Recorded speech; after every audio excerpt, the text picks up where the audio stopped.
Hello and welcome to the Trip-Cap, Call of Duty League podcast where, well, quite frankly, we keep ourselves, our guests and our viewers on their toes. In this week's episode, we look back at the Florida home series, we look forward to the Seattle home series, and we have Seattle Surge's very own Apathy, who's going to have a quick chat with us. Now, that's all this and much, much more on this week's episode of the Trip-Cap.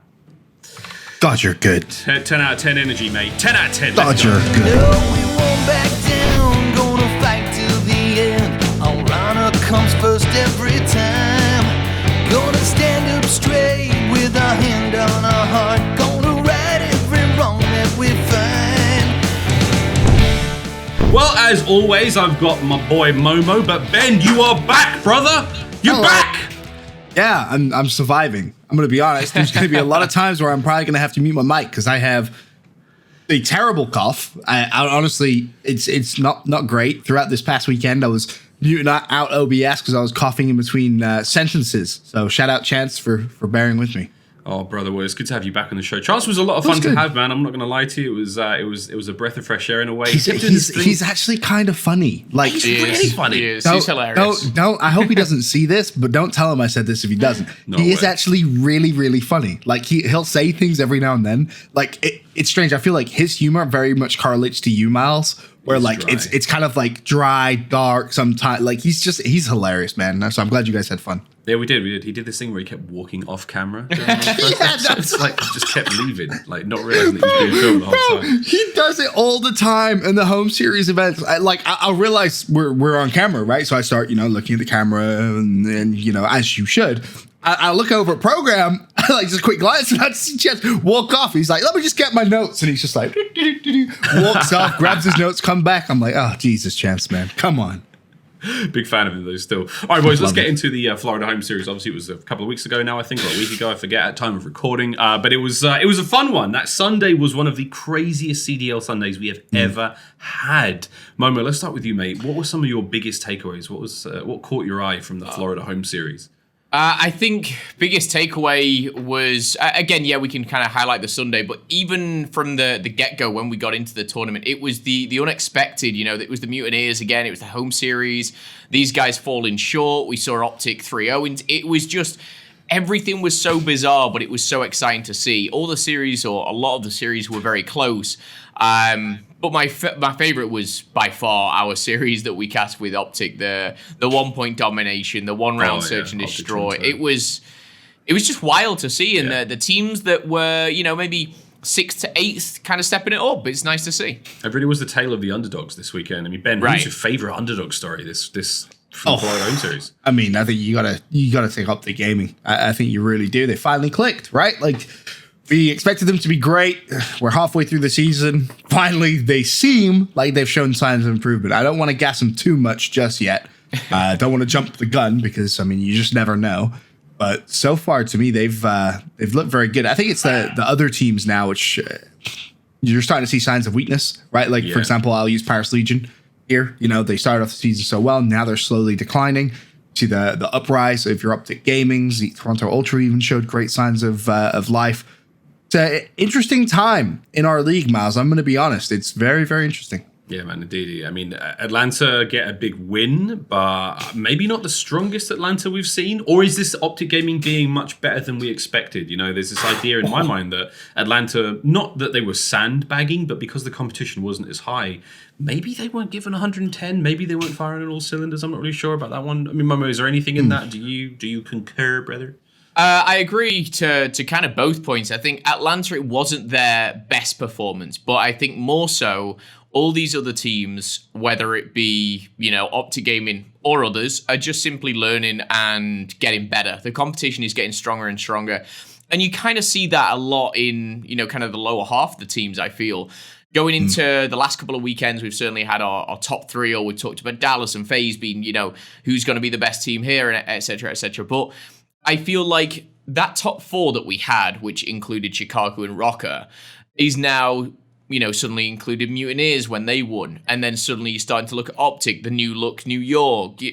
London Royal Ravens, I feel, are kind of like Paris. They're dropping a little bit. And that just makes this big wild mix that I think is maybe a step or 2 down from your FaZe and your Dallas, but maybe a step or 2 up from the LA Gorillas and I just think there's a massive opportunity for someone in that group to really kind of shine. And we'll find out over the next coming weeks, but the competition is bigger than ever.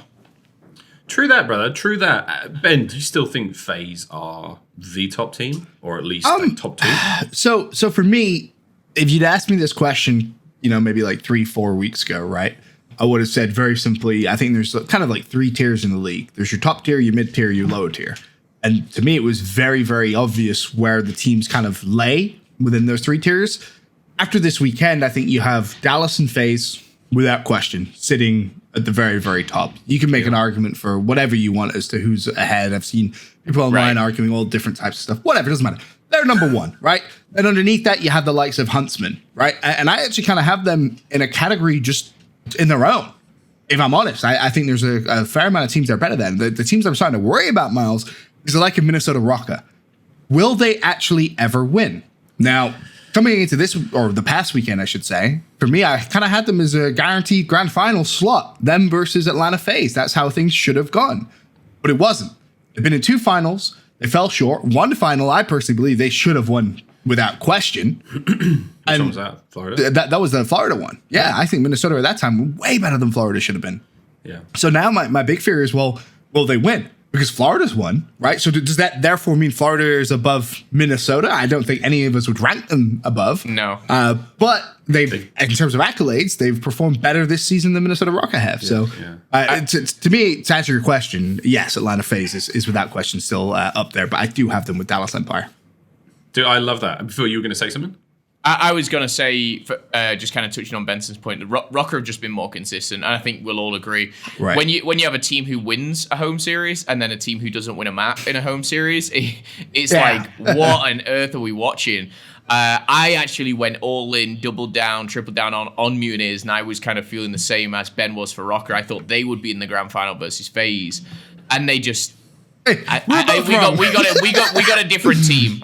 We got a different team. I had no idea Toronto was coming out, but I'm sure we'll jump into all that kind of stuff later. But dude, Toronto was definitely, I think as far as optic for me, were the underdog. Obviously, that made it to the loved finals. it. Dude, the fact I love seeing Toronto do well. Yeah, and Toronto Ultra were hot as hell. Even in that final series against Optic, where it was round 11, final map to close it out.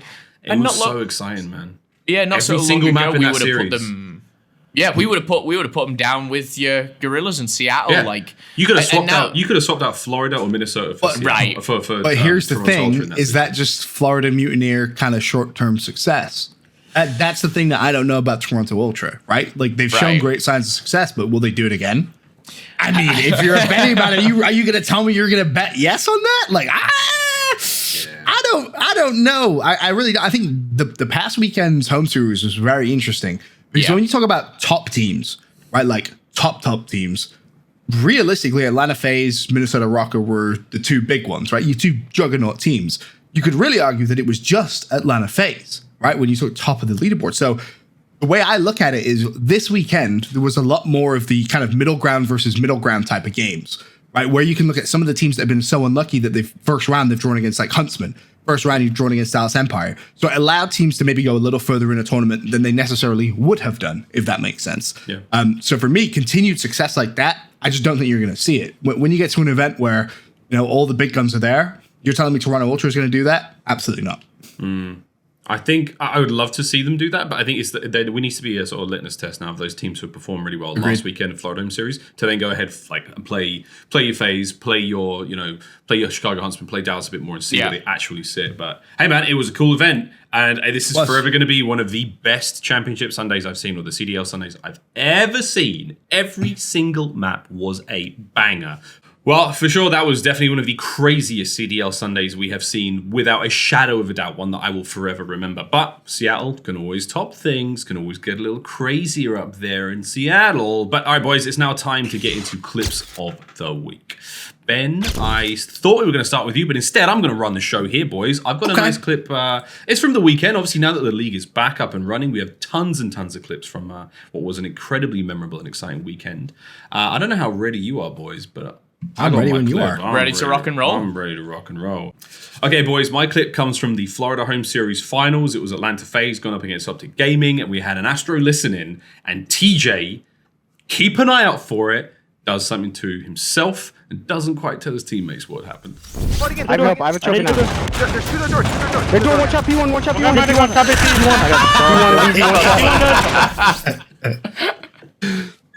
P1, He's stunned, bro. He fully stunned himself. Like, he fully stunned himself. He just threw the stun a little too early. He was like, That's funny. Crosshair was on the inside of the point. And then he goes, I got stunned, bro. We've all been there, man. We've all been there. That's hilarious, though. That's hilarious. Poor boy. Poor Teach. All right. Moving on. My clip, okay? Now, this isn't necessarily just a clip, okay? Because there's a whole kind of story and sequence of events which follows. But many of you that don't know, Karma, our 3-time world champion, has a wonderful wife, a mother of their child, also known as Holly. Holly's been around the Call of Duty community for pretty much as long as I have, to be completely honest, as long as you have, Phil. We've known her for a very long time. She's an amazing person. But they happen to be up in Warzone. And the following clip is pretty interesting because a lot of people don't think females can play. Let me tell you, Holly can play. So I said, Warzone clip.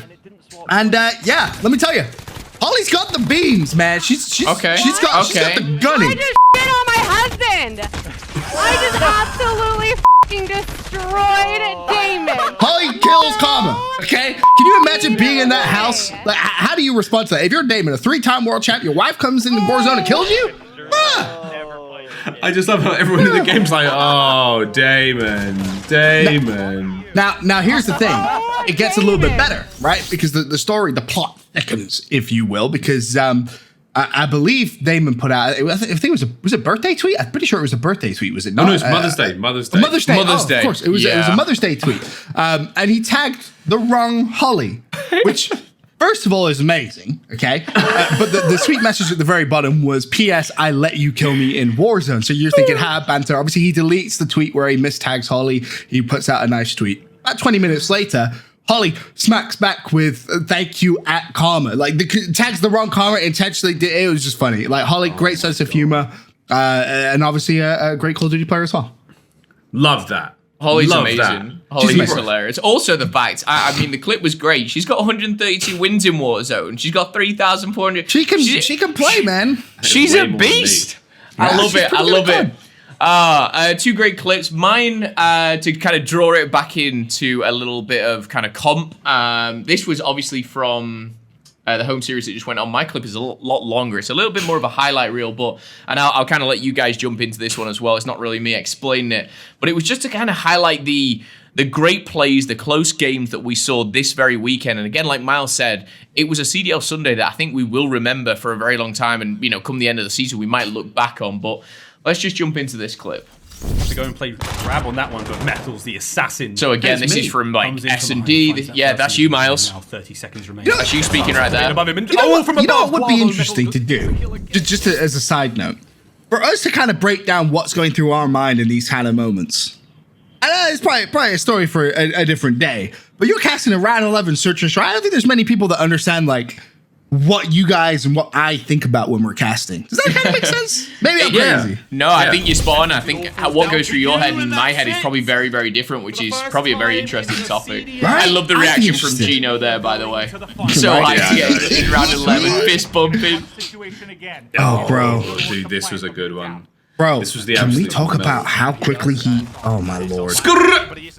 Honestly, disgusting. Tell him what he's at. Huh? And I said, probably did the same Then, bro, let him thing. dead. So it's like, yeah, is he still bomb? Where is he? Bro, Could be forward, Mac straight is forward. killing us. Bro. He just 1v2'd probably the two best players in the game right now. And he made it look simple. Did he even take a bullet? I don't think he did. Oh, Ben. No. So I want to know what was going through your mind right about now. Yeah.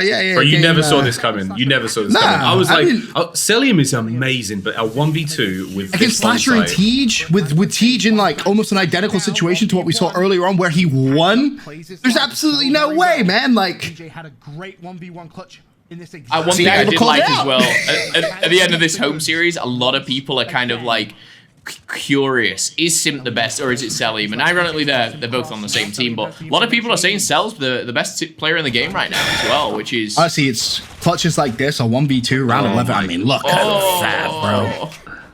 Dude, that is so heartbreaking, man. So Did a you lot see of that? people Did you see saying, Mud Dog's tweet, by the way? Yeah, that was- I don't know that if you was saw amazing. it. The whiteboard tweet was I saw it. absolutely sensational. Mud Dog not peeking with 10 seconds left on bomb. Oh, it's incredible. This Don't series ego in itself, chow. man. Dude, So that series funny. in itself was nuts. But yeah, I was one more thing in that. I wanted to bring up in that moment was like, how good the observers are getting it now, capturing not just like the kills, because like again, it's difficult. There's 5 observers, I believe, and everyone is running through a single director who calls every single shot. Right. The fact that they're getting so good at catching individual kills now, while also setting the stage in a bigger way. Like, man, we all had our concerns about like how observing was going to look in Modern Warfare, but dude, I am a fan. Like, it's getting cool, especially for Search and Destroy. They're getting really, really creative. That in Skycam I loved as well was, utilized very well. It's not like too much, but those one-on-ones, I think there was a time on Arklov where it was a one-on-one. They just went to the Skycam, these 2 little ants, it felt like, just kind of going back into looking at each other, then got back into the action. But I agree. It's cool, man. Certainly It's stepped Those guys are working really hard, man. Like, really, really hard. It's a good team we have on our CDL observers, and I think a lot of them, it was kind of learning the game. And I'll give a ton of credit to certain observers that we have who may not necessarily have known the most about Call of Duty history, sure, but it didn't matter. They came in, they grinded, man. Like, I mean, these guys are playing, if not more, than some of the pros on our circuit. I'm serious, man. Like, I'm being 100% honest with you. They have grinded, and I think just the improvement from kind of week 1. I'm not saying week 1 was terrible by any means, but week 1 to now is incredible, and I think they deserve all the credit in the world. 100%, man. Love the observers. Absolute champions. All right, boys. Clip of the week done and dusted. Momo, any final thoughts, mate, on the weekend? Again, it kind of stems off, the reason I picked that clip. This was one of the most enjoyable for me to watch, to cast, to be just a general COD fan, like you guys at home and like you guys as well here. It was me watching and getting hyped in my bedroom and watching some COD. It was kind of very nostalgic in a way, because I haven't had that kind of excitement in a while. But the close games, the controversy, I can't even say the word. It was all just a little wild. I just hope we get more of it. Seattle, I'm very much looking forward to. But all in all, a great weekend of COD, and certainly a step up, which was nice to see as well. 100%, brother. Ben, what about you, man? To be honest, I agree with everything Phil said. I think the main point for me from this weekend is just make sure your water bottles are filled up. That's the facts, boys. I'm loaded right now. I'm loaded. Whoop, whoop, whoop. I'm loaded. Right, without further ado, then, I think it's now time we talk to Apathy of the Seattle Surge. So we are now joined by Apathy of the Seattle Surge, and we lost Ben to some technical issues, but we'll get him back in a moment. Welcome to the show, brother. Thank you, my brother. Dude, how's life been as a dad so far? You seem to be balancing the pro gamer and the dad life quite well, but what's it really like? It's definitely exhausting sometimes. Just obviously a lot on the plate, trying to help with the whole, my newborn daughter and competing at the same time. It can be a little bit frustrating, but it's been fun, and it's definitely been a cool new experience. Dude, it doesn't seem to have changed a whole lot. We saw you win that one-handed gulag. Like that is one of the greatest clips I think I've ever seen in COD, man. I mean, it's just incredible. Dude. It's so funny. Like, how's the team been? Because obviously Karma's got a daughter as well. So, I mean, you are the dad squad. Outside, I think Saints has a kid as well. How's that been? I mean, has he been giving you any advice? Like, what's that been like? No, Damien is not the type of person to give advice. He's not that that type of guy. But it's been cool. I mean, the team, everyone's been vibing, we've been doing good. Just trying to be a better team, better squad. I feel like, they ask me every now and then about like, oh, how you doing? How's the baby? Is she a year old now? Like they assume like she's just going to grow so fast. And I'm like, no, she just turned a month. Like she's so little. Dude, what? Hang on. Yeah. Like, one thing I want to know is going into obviously this home series. The reason obviously you're joining us is this is or would have been Seattle's home series, right? Yeah. Is there anything different from like previous events in preparation, and not necessarily just because it's online, it's kind of all the same, but from online to LAN to having a child to being in a team with other children under fathers, that kind of thing, like how different is it than previous events in preparation? Well, we just picked up Ian back, so we actually didn't practice for almost a week. That was kind of bad. We were trying to figure things out, like really what we wanted to do. Now that we have Ian, obviously we're going to be going hard, practicing every game mode. It's just going to be sort of the same, just putting in a lot of effort and time into it. I feel like, even online you can slack. It happens to every team. Yeah. Some teams slack more than others, and if you slack, that's the result you're going to get. Like if you don't prepare well enough and you go into a tournament, there's a good chance you're going to place poorly or do poorly just for that reason. So we definitely got to put our heads, into the game and really start going hard, especially with it being like technically our home series. We want to do well in it. And, we want to show the fans and the supporters that we can be at the top, and we want to go big for them, especially not having the best year. So, I mean, it's just getting our heads into the game and going 110% during practice and just fixing all our mistakes and being prepared as possible as we can be going into the tournament. I think just to kind of build off that as well, I think you answered it a little bit, was bringing back Enable. A lot of that was kind of like one of the biggest roster moves across, with one of the biggest names being benched. Bringing him back, what is it that like he brings to your squad that maybe you missed when he was on the bench, or is it down to skill? Is it down to chemistry? Just like a little bit of an insight, I guess, to bring Ian back as a starting five. I just feel like Ian knows. Like, obviously, he's won before many times. He knows what it takes to win. He has like that veteran, experience mentality. He's obviously been at the top, contended with the top, and you just have a player that has like that potential. Is just that can like take over a game or like help a team take over a game, and you just need that to compete with the top, honestly. And it's funny because we scrimmed with him just yesterday. And obviously the scrims were a little, it didn't go the best because we took a week break and we just brought him back in, and he hasn't played with us in a while. And we have like a new just a whole new system, and he has to kind of adapt to it. But it felt great scrimming with him. The comps he brought, just everything he brought to the team. It just felt great to play with him again. And I know once we get our stuff down, with just how we want to play the game and just doing all the right things, that we can easily be at the top. That sounds cool. So, you've had a solid career, man. 2 world championships. You've won a ton. I'm just curious. Like, is there anything you look back on? Like, any favorite moments for you? Like, was it the first world championship win? Yeah, I would say the first world champion, man. That was an unbelievable feeling. I remember it was such a crappy year. I failed to qualify for season 1, failed to qualify for season 2.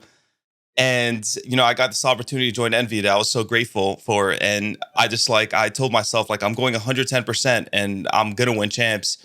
And to start, have such a crappy start of the first half of the year and come back with a whole new team and win champs is especially with the amount of effort and work I put in and our team put in, is such an unbelievably good feeling, because you just keep talking about it, you keep putting in the work, and to finally accomplish such a big thing it's just amazing, man. It really is. Winning, it's one of the best things in the world.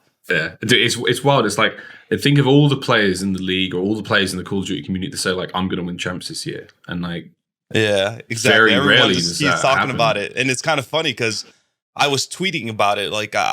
If you go back, I've literally tweeted a couple times throughout the year. I'm winning champs this year. I would do anything in my power to win champs, and I did it. So it's crazy, man. Where are those tweets this year? That's what's going on. Are we not seeing? Get the tweets out. We're halfway through the year. I talk about it. I talk about it once in a while, on my stream and stuff. I want to win champs. I want to win the big one. I think I have a squad that, shows up at champs, and we get, we have players that get really nasty towards the end of the game. So, that's the plan, man. Again, rocky year, not doing the best, but I got to win champs. I got to make up for it. How do you get the current Seattle to that level? Because obviously, you can have the best year. You can have, an opposite kind of or flip on its head where you have a great year, then lose at champs.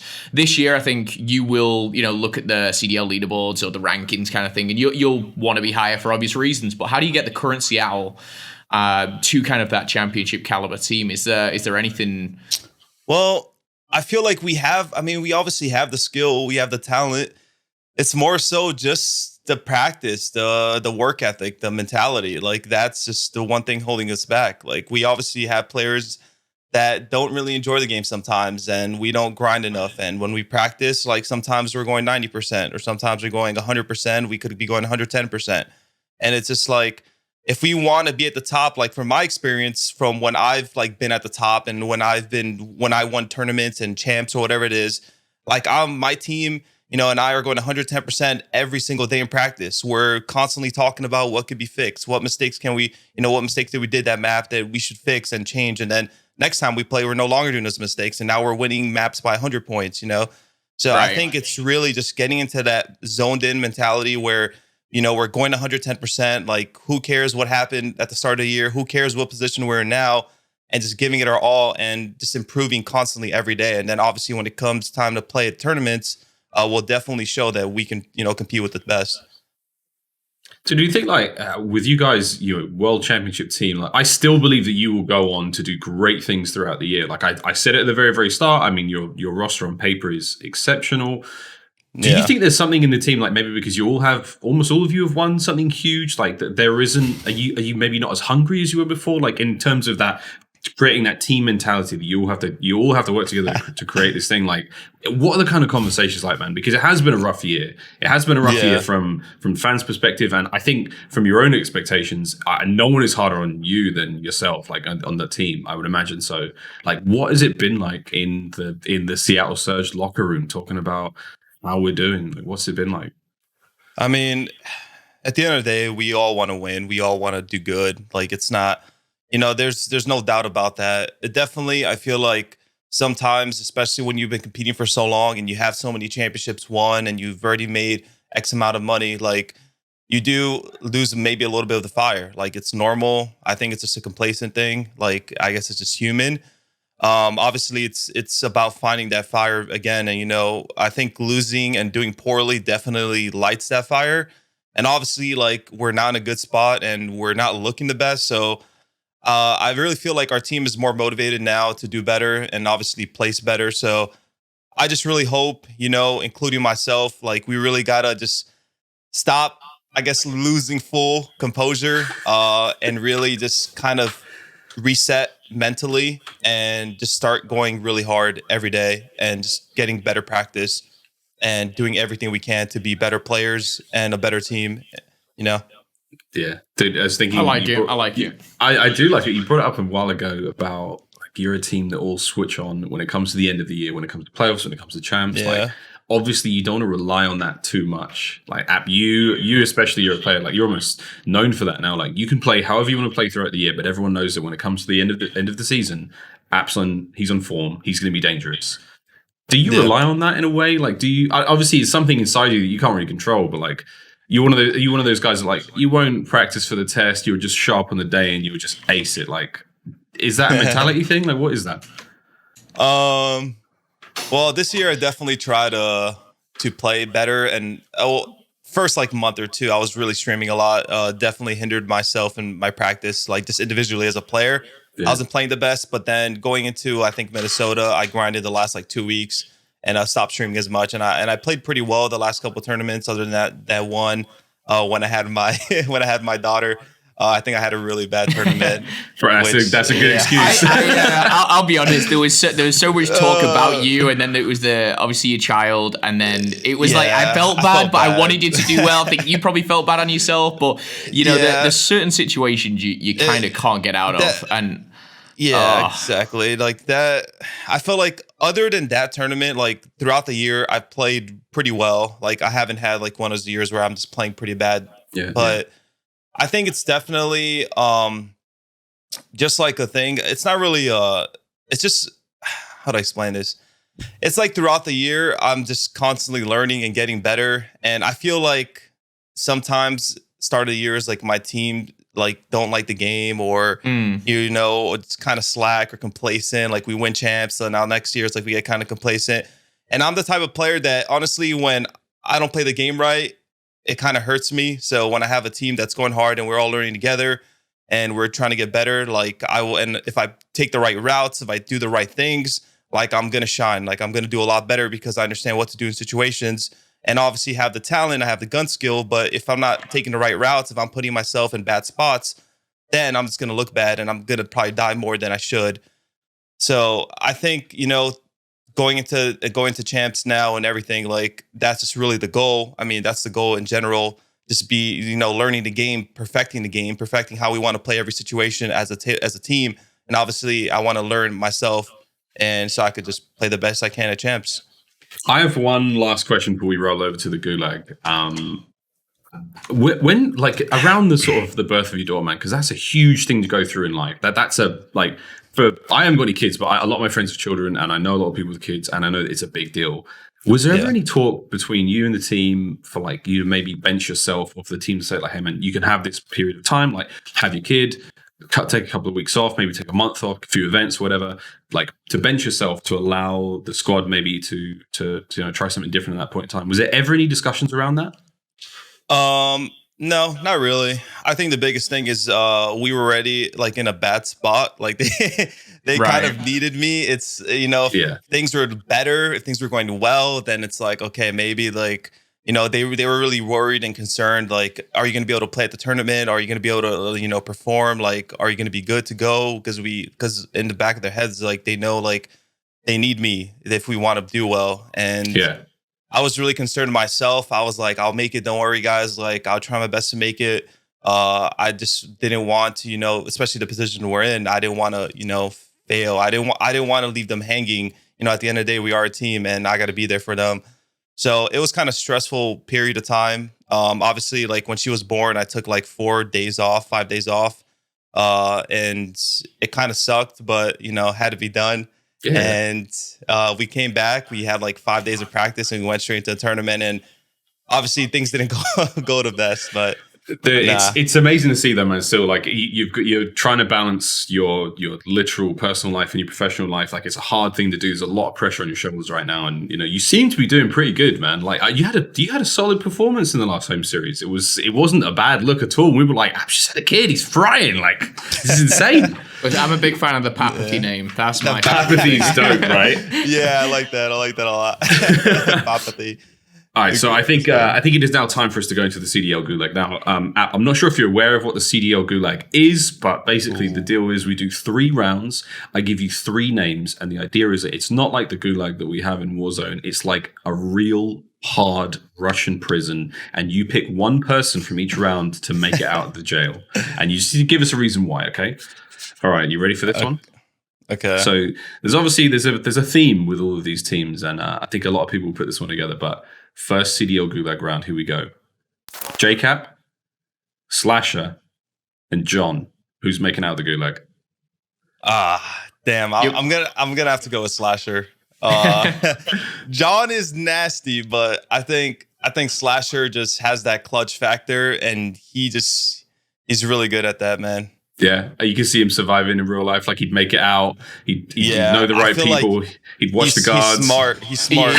Yeah, intelligent man. He will finesse his way. He will figure it out, man. He will. I mean, he can build robots. Like, come on. He can. Slasher's an engineer. All right, let's go. So Slasher wins the Black Ops 3 champs team. Now I think you know where this next one's kind of going. All right, here we have it. Round 2: Assault, Silly, and Aches. Man, I'm gonna have to go with Aches. Yeah, like the finesse man himself, bro. Oh my god, I feel like this guy's the evil mastermind. He's making it out too. Trust me. I'm waiting for him to get back on the roster somehow. That's what I'm waiting for. To see Aches back. I don't know. I feel like that. I'm missing that. We talked about it a little bit, and just not having Aches. It was like something's missing. I don't know. It's funny because I talked to him the other day. I'm like, bro, Pat, you got to come back. He's like, why? I'm like, I just miss your presence in the CDL. Like, why? He said why? I just want him to tweet something to get people riled up again. I miss that. I just miss like what he brings. Like the I don't know. It's funny. He's a character, dude. He's a character. Wait, on that point though, I mean, what do you think about the Guerrilla situation they're in? They've got a decent bench. There's good players on that bench, but like, do you think that what do you think that squad needs to do right now to honestly they have to turn something around because they're sitting pretty at the bottom?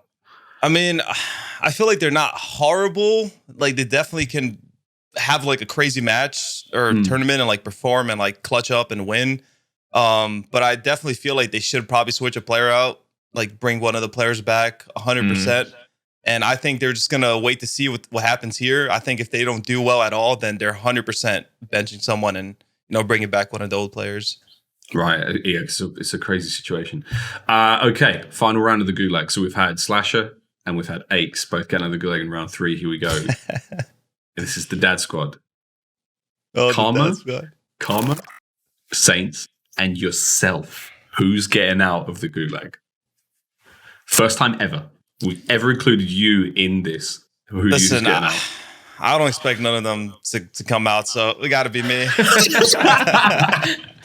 You got that newfound... The competition wasn't strong, I think he was saying there. He's like, Cameron Saints, he's like, yeah, I'm getting out. You got this, dude. Yeah. Mate, that's one thing I was thinking about, like, having, like, now that you've got a kid, like, you must have this newfound sense of, like, I got to provide. I'm dad. Like, it's not just about me and my wife anymore. Like, we have this little human that we have to take care of. And, like, dude, that must be a crazy driving force, man. And I hope it comes through. It is. I really do feel like ever since I found out last year, I found out, like, sort of, like, going into Black Ops 4 champs, like, a couple weeks before that.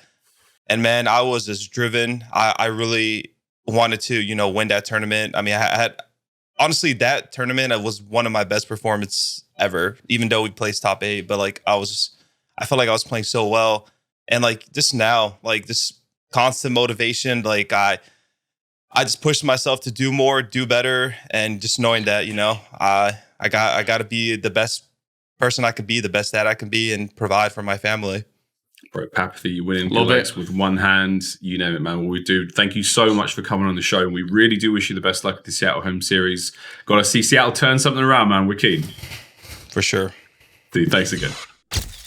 Thank you very much again to Apathy for joining us. And again, can't be easy being a dad and a COD pro at exactly the same time. Right, boys, let's look forward to that Seattle home series. Let's go through the groups and do some predictions. Group A, of course, is... Quite frankly, I think the easier of the two groups, let's be honest, mate. The London Royal Ravens, Los Angeles Gorillas, Seattle Surge, and the New York Subliners, Momo. What do you make of this one, bro? Who's getting out? Again, it's going to be a very, very interesting group because usually you at least have kind of one Titan in a group. And this one, I feel you've got... I don't know. Titans. What? Zero? I mean, what do you say? I think when I look at this, my instincts... Do you know what? I'm so like over, and this is coming from me. Ravens just aren't performing, and it frustrates me. But I instantly look at New York getting out. Yeah. But I don't know why. But I just don't see London get. It's London and Surge, and I know Surge kind of sucks. Sorry, App. I know you're just gone. But like I can see Surge beating London. The positive of it, I'm going New York Surge. Yeah, I get where you're coming from, man. And I think we can all attest to this, boys, as Englishmen. When you support England in any sporting event outside of sometimes the cricket and sometimes the rugby, you just get used to disappointment. You just get used to tragedy. So, bless the Royal Ravens, man. They're not straying too far from where they come from. But at the same time, trying to turn this around. At time of recording, our spirits are slightly lower than they were normally. Maybe we're not as patriotic as we should be. But, dude, I like that call of Seattle and New York making it out. Yeah. Ben, what do you think, man? So New York, without question, heavy favorites to come out in first, in my opinion. I think the interesting storyline here is very much as Up to Gaming had the last home series, Surge has this home series, right? Turn things around, maybe give us the belief that you are better. So essentially, I think that comes down to Surge versus London. That's probably going to be the last game to see who goes through as the second team. And for me, it really is kind of like the point in the season where if Surge want to be taken seriously, you got to beat London. And kind of the same for London, because I agree with both of you. Right now, London, I mean... It's a shame. I thought they would be a lot better than they are. The reality of the situation is they're just not, right?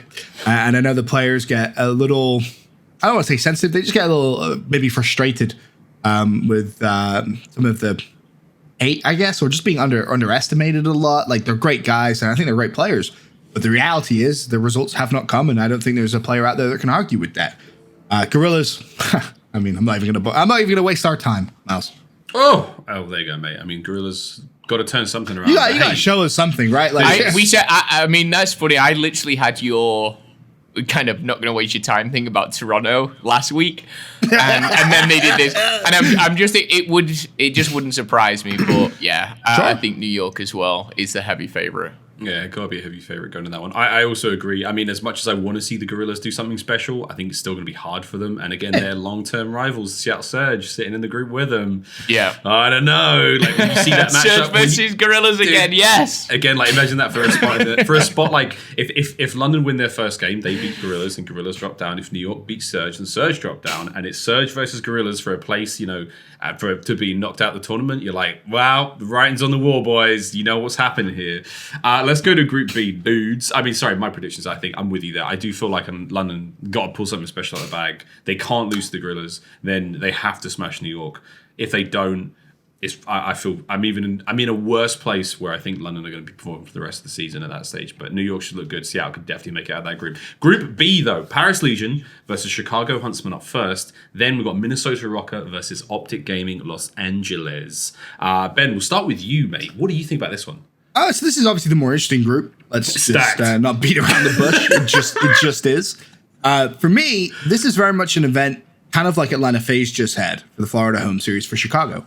And what I mean by that is Atlanta went into that home series knowing that to solidify themselves as a top team, they needed to win it, right? Any other result would have had you kind of questioning, well, maybe are they overrated? Have we overgassed them? They get the job done. That's how I look at this event. Realistically, the only competition that should be there is Minnesota. Maybe now you can say Optic Gaming. We'll wait and see if that was a fluke performance. But Huntsmen have to get the job done. But the obviously massive question over their head, and as of right now, we don't know the answer, is what happens to their roster? Is the roster we know and love at this current moment in time going to be the roster we see actually playing at that event? I don't know the answer to that. But overall, in terms of predictions, Paris, they seem to be on the decline. Optic seem to be on the up and up. I think you're more than likely going to see a Minnesota Optic game for second out of that series. I would expect Huntsmen to come through. But as I'm sure you guys are going to highlight, there's a pretty big chance of maybe an upset there in groups. So in reality, Miles, there's a lot of different options that could happen here in Group B. I completely agree, man. I always think Paris have great series against Chicago Huntsmen. Paris is one of those teams. Game fives every time. They rise to the level of competition that they are expecting from their opponents. So, and I think everyone overlooks Paris, especially now, as you said, stock's on the decline, rightfully so.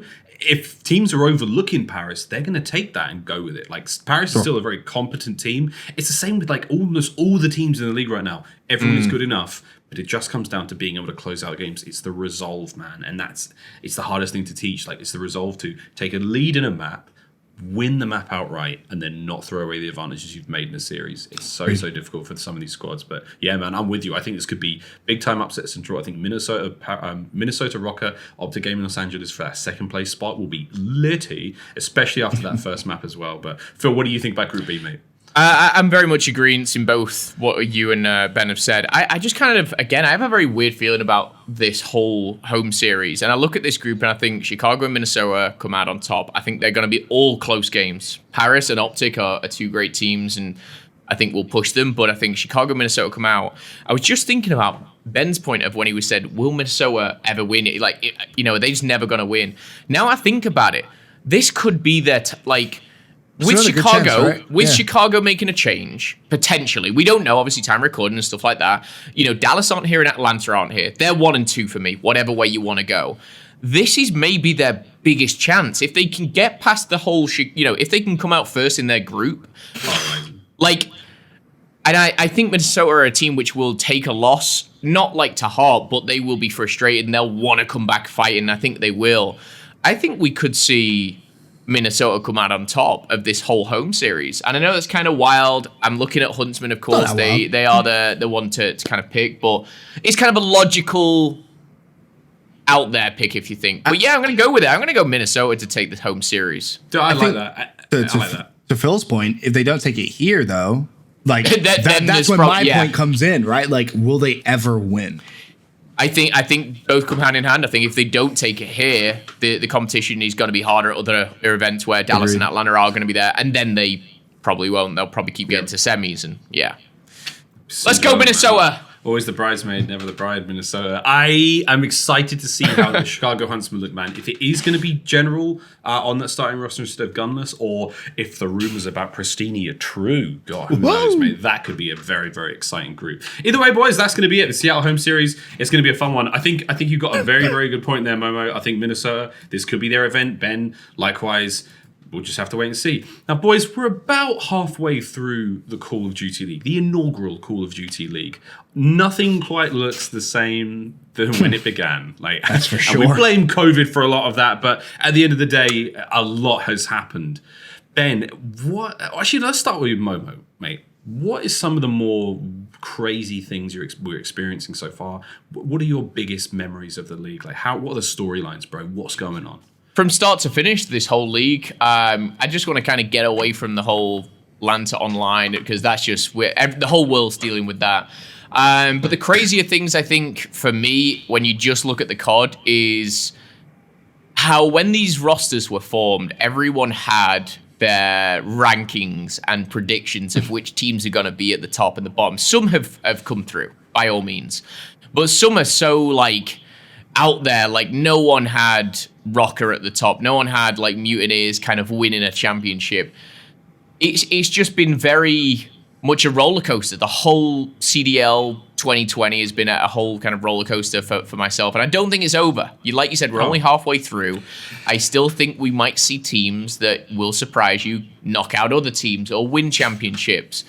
But again, it's just been a bit of a wild ride, and I wish it were different. I think obviously everyone does, but I think overall we've had a successful one, and I'm excited to see where all these teams finish in the CDL rankings by the end of it. Then we can look back at the very start and think, these are our predictions, these are our power rankings, and this is what actually happened. Yeah, but speaking of power rankings and what actually happened, Ben, let's talk stocks, brother. Yes, you brought up the analogy Chance made of if the CDL were a stock market, go for it, man.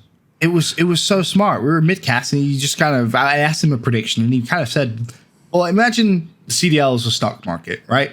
And I'm sure many of you out there, you know of stock markets. Some of you probably know more. Some of you probably invest in stock markets. But to keep it simple, you want to buy when stocks are pretty low price because they're going to go up in price. You're going to make money. You want to sell stocks when they're at a high price, and they're probably going to go down. Stock market 101. Think of the league the same way. All right, Paris Legion, to start the season, we all thought we were going to be the worst team in the league. They overperformed, massively overperformed. 2-3 weeks ago was probably the point where if this was a stock market, you would have sold your Paris Legion stock. Probably would have made some money because they're starting to decline. You'd probably invest in the likes of Apathy Gaming, right? Because they're a team who, the lower they go, the more beneficial it is for you to invest because it is a matter of time before they improve. Every single one of us, all of us expect Apathy Gaming to improve. They're now showing us that. It's just, is it consistent improvement? And for me, that's how, now when people talk power rankings, we do a power ranking segment at the end of every single weekend. We get sent an email and say, all right, give us your power rankings. And that is now how I'm starting to look at power rankings is, all right, if the stock market was the CDL, where are the stocks going to be come the end of the year? That's all I really care about, right? Who is going to walk away with the championship, the world championship? The only thing I really, at this point in time, are really thinking about, because to me, there's a lot of people say, oh, well, it's online league, asterisk here, asterisk there. No, not at all, right? It's what we have to Phil's point. The whole world is going through it. We're lucky that, we still can put on a show and still have our league. So for me, again, looking towards the world championship, everything is stocked. So I think we were talking about Seattle, right? Yep. Would you invest in Seattle Surge? Would you? Where is the incentive to invest into a team like that? You probably wouldn't, right? It's a risk. Are you sure they're going to improve? No. It's probably more beneficial, and this is going to sound crazy, but to invest into the LA Gorillas, because they're I think, Phil, you said it best, they're like penny stocks, right? It's just, you literally may as well, because you just don't know what you're going to get. Hell, for all we know, it comes champs, they say screw it, Aches, you're in, and they win a world championship. Bruh. Do you know who, okay, so here's the thing. Who do you invest your stocks into? At this point in time, I'd be a little worried to invest in anyone, because we feel like we're on the cusp of maybe the biggest Rostermania. Right. Yes, Miles. Yes, get to the juicy could stuff. Ever have asked for. Outside of when we first saw the dynasty break out with remember when Formal joined LG and we were like, oh boy, I feel like we could be going through something on a bigger scale now because of the way the league is structured, because of the way substitutes work. The idea that Prestinni could be going to the Chicago Huntsmen, again, his brother's on the squad, there's no big surprise that could be where he's going, but that is crazy to me to think that that roster could be Formal, Scump, Envoy, Arcity, Prestinni. That's a pretty nasty team. That's naughty. That's pretty naughty. If that happens, there's obviously a lot of discussions going backstage. There's things we will never learn of and never know about until we get them on the show, 6 months later. But Ben, what do you think about this whole situation? So it's interesting because I know me and you, we talked about it on Contesting the Point, right? And we had a great conversation about it. Yeah. And we're at the point in the season now where certain teams, clearly things aren't going well and clearly they need a change. I think the first place you look at in this current structure, this current model, is you look at the amateur players, right? You try and bring them in, see if it can make a change. Is it going to work every time? No. Did it work for New York? Yes, clearly. Heck is fantastic. That's helped them. Is it enough to win a championship? We'll wait and see. But for everybody else, we're in this weird limbo. There hasn't been many major moves. And people will say, well, so-and-so got benched. That's not really a move. That's just a substitution. When we're talking moves, we're talking trades, right? You go back in history, any year in Call of Duty you won. At this point in time in the life cycle of the game, we would have seen a lot, let's just say. A lot of roster changes coming through, which improve teams' performances. Haven't seen that yet. Now, think why. Okay, we'll use Prestinni as an example because I think that's the best example currently, right? A world champion currently sat on the bench. Doesn't make much sense. Well, if you're Florida Mutineers, you place pretty well with him. He gets benched. You place pretty well without him. You go on to win without him. All right. Now all of a sudden you have your home series. You go 0-6. Do you put him back in? Maybe. That's you can write that on the wall, right? Is maybe you put Prestinni back in. But what if you get an offer from another team? All right. Let's say Huntsman, prime example, right? Could you just do a direct trade for Gunless? Is that beneficial to you? Yes. Is that beneficial to Huntsman? Yes. But in this day and age, if you own, Miles, Phil, put yourself in the mindset of Florida. You own Florida. Do you want to help another team in the league? When we know how crucial CDL points are, do you want to make that trade?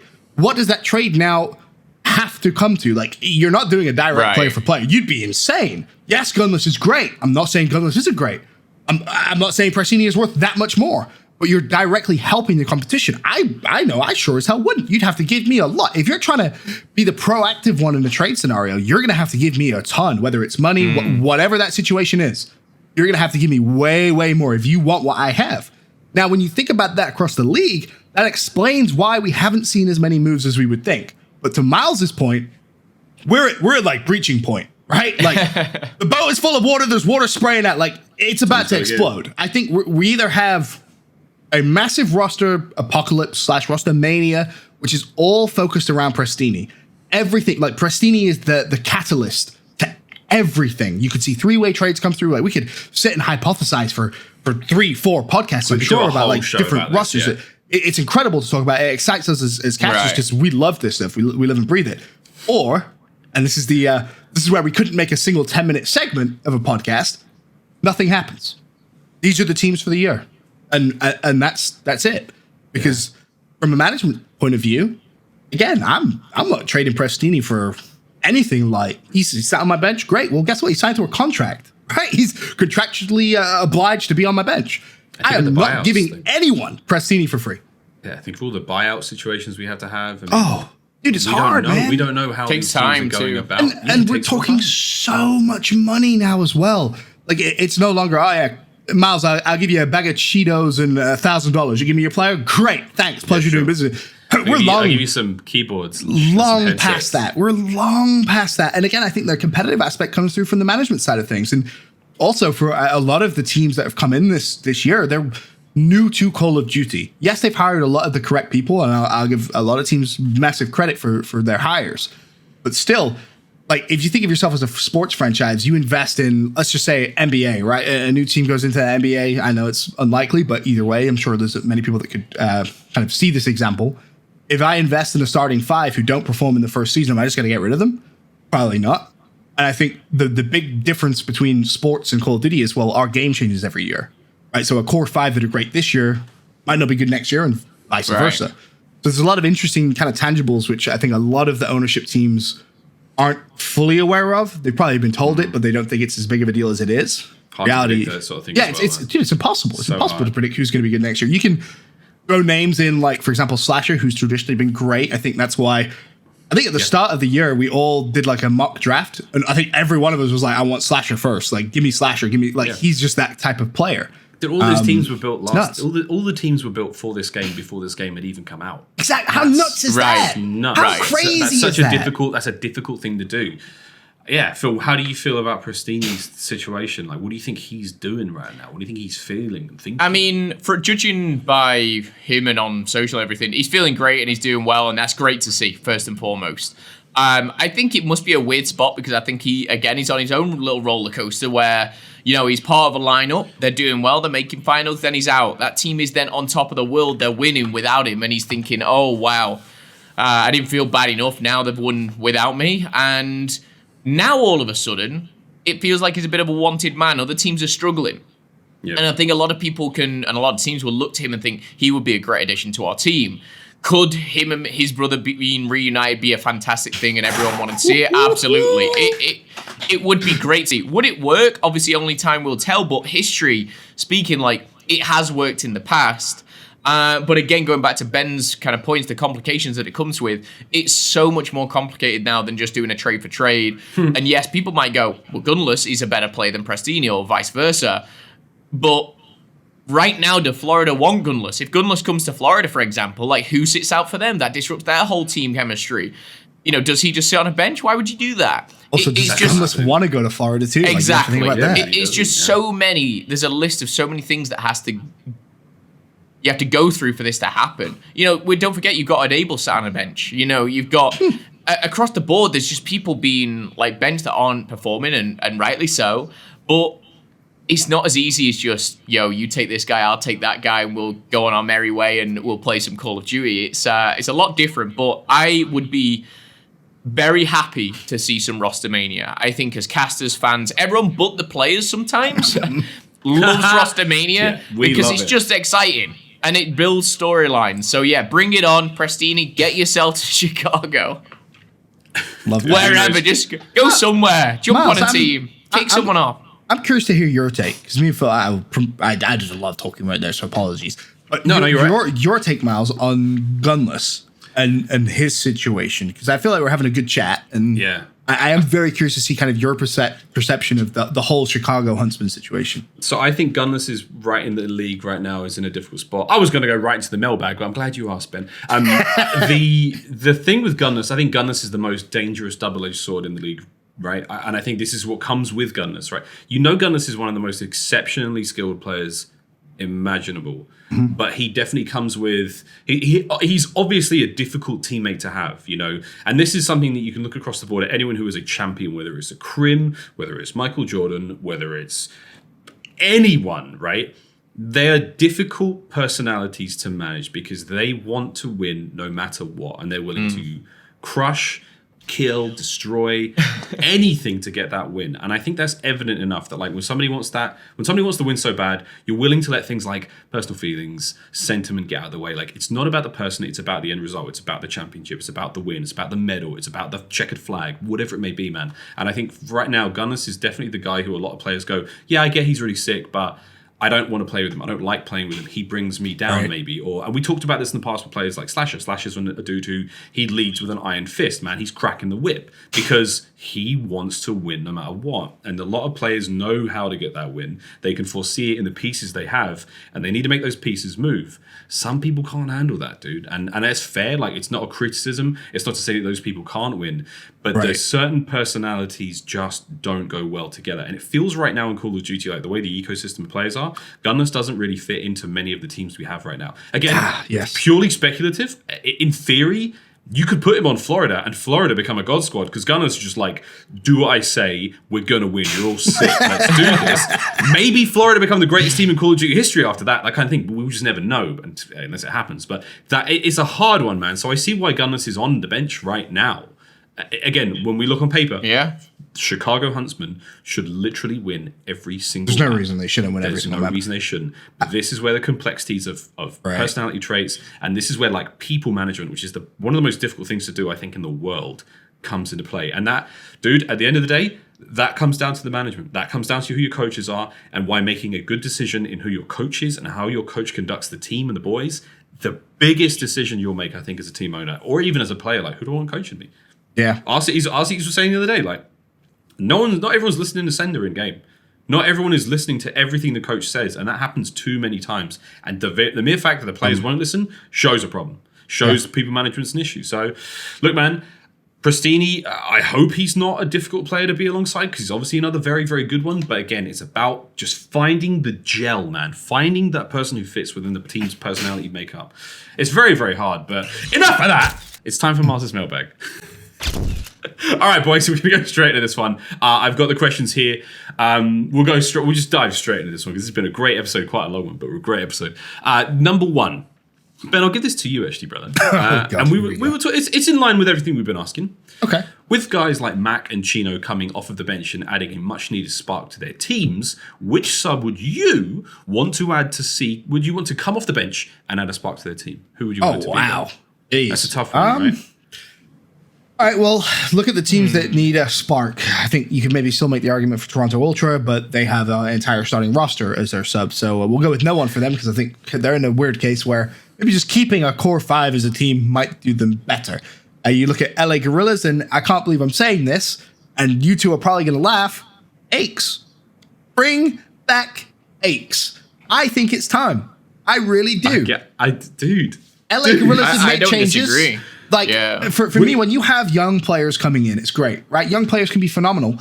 But when do young players have the most success? When they have veteran leadership. I don't care what anyone says. I know Clay himself downplayed a lot of what happened at E United, but I just know. I know the effect that Clay can have on young talent, right? So you go back last year at E United at Symphony BZ. He kind of said, well, they actually taught me a lot, which is probably true.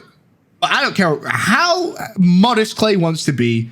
He taught those young kids a ton. Whether he meant to or not, I personally believe he did. I just think he's a very modest individual, so he doesn't like taking a lot of credit. I think he deserves more credit for that. Now you look at this year. Him and Krim teaching young players how to play the game. Who surprised Dallas Empires at the top? Not me. Let me tell you that. So overall, LA Gorillas, at this point, you made a risk, didn't work. And you made a bigger risk, still hasn't worked. Hell, go back to Patty P, man. Go back to Aches. I know a lot of people say, oh, well, his stats, man. He can't shoot straight. Trust me. If there's one thing that we as a community and we as casters know about Aches, when you don't think he can win, when you start riding him out, all of a sudden he turns into a different player. He becomes a world champion. I'm not going to compare him to Michael Jordan, but I think, Miles, in the last segment, you had some great kind of analogies to, obviously, the whole Michael Jordan documentary that's going on and just kind of an insight into a champion's mind. Like, the one thing that a lot of players said about MJ was, well, you know, as soon as you start writing him out, he got pissed, right? Like, there's players that didn't even say hello, and he was like, well, now I have a vendetta against you, now I'm going to go beat your ass. That's like Pat in a weird kind of way. He's been feeling that for how long now? Dude. Like, Yeah. free Patty P. Pat back in. Hashtag free Patty P. Trending right now. I know the question was towards Benson. I'm going to jump on the back of it because he started with saying how, you know, we might laugh. I don't laugh at all. I think, and it's not necessarily you go back to what it was. Just like you've got you signed quite a few players there. You know, start switching it around. You know, try a different mix of players. Something isn't working. Why the hell not? Exactly. That's what I wanted to kind of jump in and say. And I think bringing Aches in or changing them would be a good thing. Also, going back to the fact that, you know, when you were saying about Dallas and Krim and Clay teaching, let's not forget they've added Rambo as well, because it's like one thing as well, which I like speaking to like older players, even like the likes of Merck. When you speak to Merck, he kind of said, yeah, Rambo understood it. Nameless said the same. Rambo understood it when we all didn't, because he was a fully grown adult and we were running around playing COD as kids. And Rambo has been teaching for like a decade. I'm excited to really see what the likes of Shotzi and Italy can turn into. I think Cuca's had a little bit more time, but still goes for them too. I love the two dads of Dallas Empire, man. Those boys, they're leading the charge. Question number 2. I was going to say my sub question. I don't know, man. Who do you bring? I was looking at the roster for LA Gorillas as well. Lacefield Saints on the bench as well, mate. Like, that ain't a bad team. Ricky's there too. I think, I don't know, more maybe as a coach in that position, but still, like, there are a lot of good players in that roster. Yeah. There. Try a different mix. Got to start experimenting, man. It's not been ideal. Anyway, second question. Phil, we'll start with you. Who is your MVP right now? At the halfway mark in the league. Most valuable player is so tough. Really? So I think this is kind of easy, actually. I just think I'm torn between 2 players at the moment. Can we all say the answer on 3? Like we do a countdown and then we all say who we think is the MVP. Yeah. All right. Yeah. Miles, you do the countdown. Okay, I'll lead. We're not doing it on 3s. 1, 2, 3, name. Yes. Right? Okay. Yes. Okay. Okay, ready? 1, 2, 3. A Sellium. Oh, Wait, who did you dudes. say, Miles? A Beezy. What? Bro. Beezy? Right place, right time, all the time. Okay. That's true. Honestly, That's fair. Actually, that's fair. Sellium, but right, the funny thing Sellium was, is a I was god. going to go for Simp, and it would have been Simp selling a Beasley. Like, Dude, my second was Sellium. yeah. That's funny. But I just think as the far as reason I was consistency- struggling was the performance we saw from Sellium this weekend. I think almost kind of put him above Simp, and it's kind of wild. Yeah. But it's funny how you can forget about Priest, the Major Maniac, and Abeezy as well, because I want that's to do that without one of them. You take away one player from that squad, and the squad's nowhere near as good as it was. Like, they just work so well together. But I think for me, like right now, Abeezy's just like across every game mode, he's extremely consistent. He's very, very useful. Yeah, the first Bloods insertions through and all that shit. man. Like, wow, I got the next That's one. D, man. Dude, it's still good. It's still good. And again, I just think consistency and how clutch plays get you into semi-finals, final situations. Like, I just think he's my guy. He's my go-to. Okay, that's fair. Ben, Sellium. Any other points on Sellium? No, I think it's funny So that we all good. said So members of good. FaZe, but You know do you what guys, it is? and I guess not to dive into it too much, but are you number 1 Dallas or number 1 FaZe right now? I think I'm still Dallas. I'm Dallas.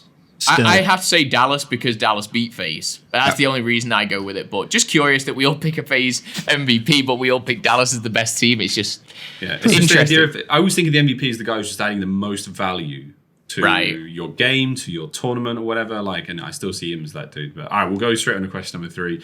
I'm gonna have to give you guys a bit of thinking time around this one, so I might try and start the answer here. Okay.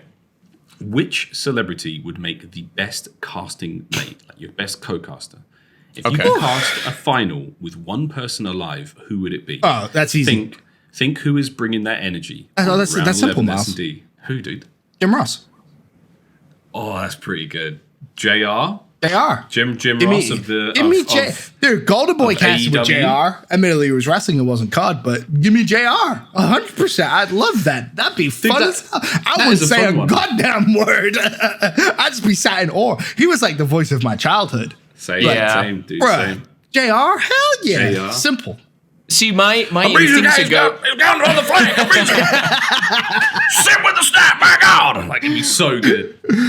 Dashy. It'd be really good. That was a really good impression, actually. Wow. Phil, who do you got? And don't say I would RuPaul. say instincts go to like commentators, like Benson, Absolutely. like JR, and stuff like that. I was trying to think of like celebrities who aren't in that kind of industry, which would be a good addition. Yeah. Which I was struggling because I instantly go for the comedic value. Yeah, dude. But like, I can see you, Phil, casting alongside like Jonathan Van Ness from Queer Eye from the Straight Guy, like in the final. And he's like, yeah, Queen! I would honestly, dude. it would be so funny. Who would I pick? I don't know. I'm bad with questions like this on the spot. Who's your That's all pick, right. Miles? Who's your pick? I'm with you. I'm trying to think, amazing. like, it'd be amazing to have like a very, very good commentator, but then like, if I'm doing the play-by-play, like, who would be my color commentator? Who would be the player to like do the weird, who to do like the description of what's happening and explain things, break them down? Like, and I would think, and this one is you're gonna have to Google this. A lot of people have to Google this one. This is a weird one, but I would go with Werner Herzog as my color commentator for a grand final. He's not necessarily going to be hype. I know I'm going to have to explain to you who he is. Okay. He's a director. If you watch The Mandalorian recently, he plays the guy who gives Mando the first job, where he's like, bounty hunting is a complicated profession, like that dude. He is a very he's a serious character. I think I'm going to have to definitely break this one down. This is for me more than anything. Miles Ross and Werner Herzog commentating round 11 Search and Destroy. He's just the strangest man to hear describe anything. He makes very, very interesting movies. He is quite the strange dude. And if you just hear an interview with him, I just think he would bring the weirdest shit to Call of Duty, man. Oh, boy. Oh, I have another name. Can I give you 2, Miles? Is that allowed?